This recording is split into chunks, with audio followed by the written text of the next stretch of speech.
करते हैं आपकी वर्कशीट नंबर 19। तो पहले आप लोग इसे अच्छे से लेबल कर लेंगे। मैथ्स की वर्कशीट है, अपना नाम, अपने टीचर का नाम, डेट आप लोग लिख लेंगे। इस वाली वर्कशीट में मैं आपको फुल एक्सप्लेनेशन के साथ आंसर बताऊंगी। यदि आप चाहते हैं कि सिर्फ आपको आंसर मिले तो आप उसके लिए हमारी दूसरी वर्कशीट को भी देख सकते हैं। आज हम क्या पढ़ने वाले हैं? आज हम पढ़ेंगे estimating the square root. Estimating का मतलब होता है अनुमान लगाना, यानी कोई चीज़ का हम अनुमान लगाएं। एग्जाम्पल के तौर पे मैं सुबह 10 बजे निकली घर से, तो अब मुझसे कोई पूछेगा मैम आप कितने बजे तक स्कूल पहुंच जाएंगी, तो मैं कहूँगी हाँ मेरे घर का जो रास्ता है 25 मिनट की दूरी पे है मेरे स्कूल से, लगभग मैं 10:30 तक स्कूल पहुँच जाऊँगी। ये मैंने एक अनुमान लगाया कि 25 मिनट का रास्ता है, 2-5 मिनट अगर जाम मिल गया या कहीं मुझे रुकना पड़ गया तो मैं एग्जैक्टली 10:30 तक लगभग पहुँच सकती हूँ। जहाँ हम बोल देंगे लगभग, है ना, जहाँ ये बात आ जाए लगभग, उसको हम लोग कहते हैं एस्टिमेटिंग, यानी कि अंदाजा लगाना, परफेक्टली एग्जैक्टली बिल्कुल कुछ ना कहना। ठीक है, तो चलिए पढ़ना शुरू करते हैं कि इस तरह से हम कैसे अंदाजे लगा सकते हैं। तो देखिए यहाँ कह रहे हैं रिया लुक एट दिस फिगर, यानी प्रिया ने रिया से कहा कि इस पिक्चर को देखो। एंड टेल मी, और मुझे बताओ, what is the shape of the figure, इस फिगर की क्या शेप है। Riya, it's look like a square, ये दिखने में एक स्क्वायर जैसे लगता है। स्क्वायर किसे कहा जाता है? जिसकी चारों साइड्स इक्वल हो। But we have to measure its length and breadth, लेकिन मुझे इसकी ब्रेथ और लेंथ को नापना पड़ेगा। जब तक मैं इसकी लेंथ और ब्रेथ को नहीं नापूंगी मैं नहीं कह सकती कि ये क्या है। तो फिर प्रिया बोलती है can you tell about length and breadth without measuring, यानी क्या तुम इसकी लेंथ और ब्रेथ को बिना नापे बता सकती हो कि ये क्या है, कौन सी फिगर है ये, मतलब आपका स्क्वायर है या रेड ट्राइंगल। क्योंकि अगर इसकी लेंथ थोड़ी सी भी ब्रेथ अगर थोड़ी सी भी बढ़ जाए और लेंथ थोड़ी सी भी छोटी हो जाए तो क्या होता है, ये आपका बन जाता है रेड ट्राइंगल, है ना। तो रिया ने कहा नो, मैं नहीं बता सकती बिना नापे।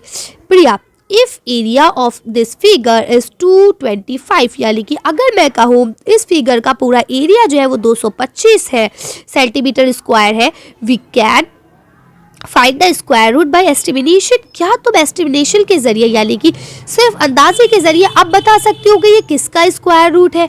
रिया, हाउ, कैसे बता सकते हैं अब दीदी?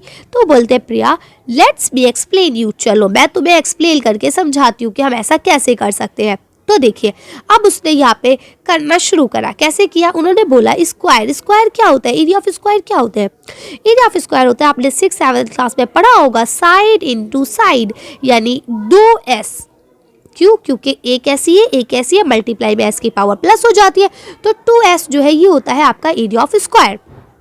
ठीक है, अब अगर मैं कहूँ कि एरिया जो मतलब आपकी साइड है वो आपकी एक्स स्क्वायर है और आपको असलियत का एरिया दे दिया गया है 225, तो अब क्या होता है कि जो यहाँ स्क्वायर है ये हट के यहाँ अंडर रूट बन जाता है।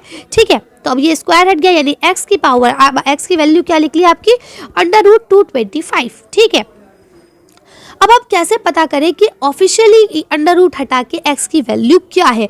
तो अब ऐसे बिल्कुल एग्जैक्टली नहीं पता कर सकते, तो हम क्या करते हैं यहाँ पे लेट एस्टिमेट करते हैं, लेकिन अंदाज़ा लगाते हैं। तो बोला इन नंबर 225 यानी 225 जो है उसका यूनिट नंबर क्या है, यूनिट प्लेस क्या है, यानी वंस डिजिट क्या है, तो वो 5 है। ठीक है, so 5 is also unit place digit the square root of 225, यानी कि कहने का मतलब ये कि हमने पिछली वर्कशीट में पढ़ा कि अगर किसी का डिजिट लास्ट का 5 होता है तो उसको चाहे आप कितनी बार भी मल्टीप्लाई करें उसका लास्ट में 5 ही आता है। पढ़ा था ना ये हमने। तो वही कहते हैं कि ये चीज़ आपको अच्छे से पता है।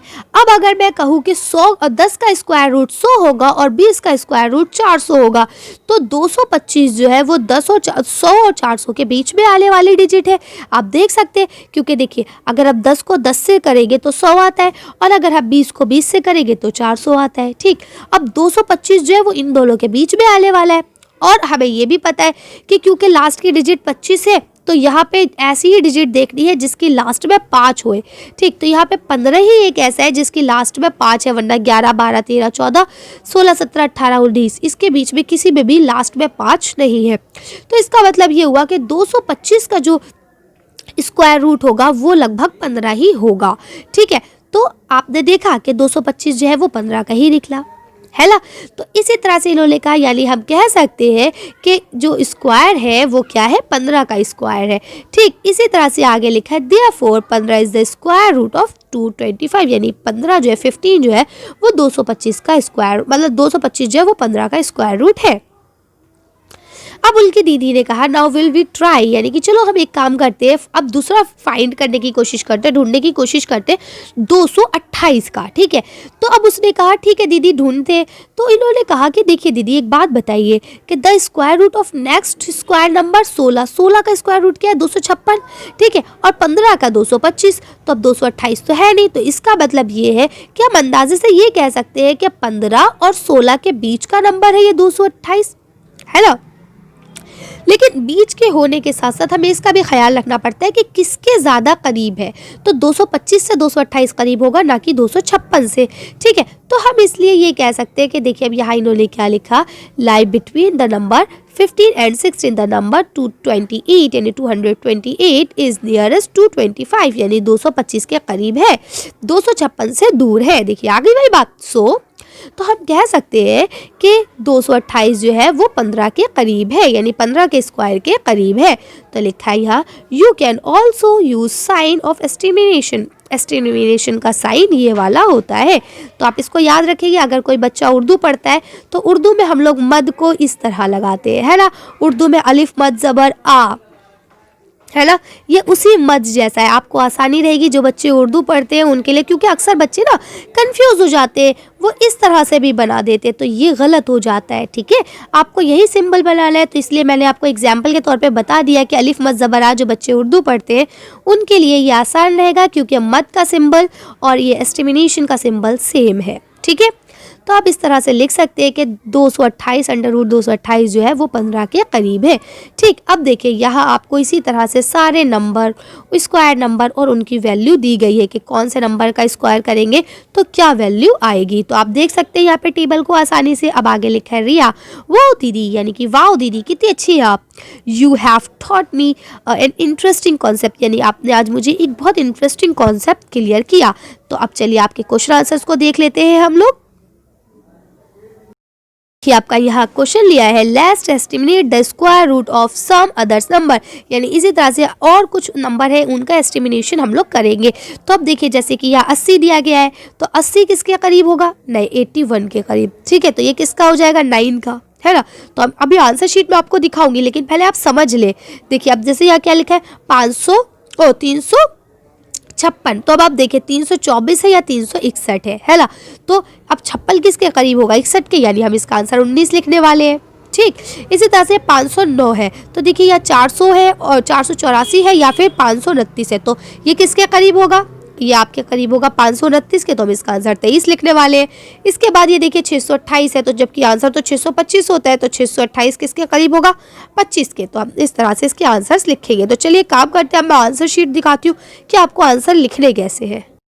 जब आप आसानी से कर सकते हैं कि अंडर रूट 80 जो है वो किसके आसपास होगा, 9 के आसपास होगा। क्यों, क्योंकि ये 81, 9 में 81 होता है, यानी 9 इंटू 9 करेंगे तो 81 आएगा, है ना।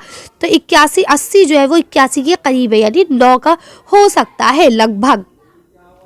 ठीक, इसी के आगे देखिए आपको कितना लिखा है 356, तो 356 लगभग 19 का हो सकता है। इसी तरह से 509 जो है वो 23 का हो सकता है, और इसी तरह से 628 आपका 25 का हो सकता है। ठीक है, तो आप इस तरह से इसको आसानी से कर सकते हैं। चलिए तो आज की वर्कशीट को यही खत्म करते हैं। आज की वीडियो बस इतना ही। अगर आपको हमारी वीडियो पसंद आई हो तो प्लीज़ इसे लाइक और शेयर करें। अभी तक आपने हमारे चैनल को सब्सक्राइब भी करा है तो प्लीज़ हमारे चैनल को सब्सक्राइब करें। Thank you for watching.